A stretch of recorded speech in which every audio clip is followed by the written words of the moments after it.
Viewers hello viewers, இன்னைக்கு special வந்து பச்சை பயிறு, முளைக்கட்டின பச்சை பயிறு, உருளைக்கிழங்கு போட்டு தொக்கு. ஏன்னா முளைக்கட்டின பச்சை பயிறு வந்து பசங்க அப்படியே சாப்பிட மாட்டாங்க. அதனால் முளைக்கட்டி பயிரோட நம்ம உருளைக்கிழங்கு சேர்த்தா கொஞ்சம் டேஸ்டியாகவும் இருக்கும். கொஞ்சம் கடுகு போட்டுக்கோங்க, எண்ணெய் ஒரு ஸ்பூன் ஊற்றி கடுகு போட்டுக்கோங்க. ஒரு வெங்காயம், ஒரு தக்காளி, அவ்வளோதான். போட்டு நல்லா வதக்கிட்டே இருக்கணும். வதக்கின உடனே 2 நிமிஷம் சும்மா இப்படி வதக்கிட்டு ஒரு தக்காளி கட் பண்ணி போட்டுக்கோங்க. அதை நல்லா வதக்கிட்டே இருங்க.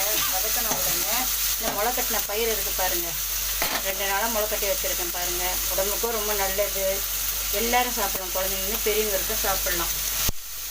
சாப்பிடாத குழந்தைங்க கூட இது சாப்பிடும், டேஸ்டியாக இருக்கும். உடம்புக்கும் ரொம்ப ஹெல்த்தி பாருங்கள். அப்படியே உருளைக்கிழங்கு 2 கட் பண்ணி வச்சுருக்கேன் பொடிசாக.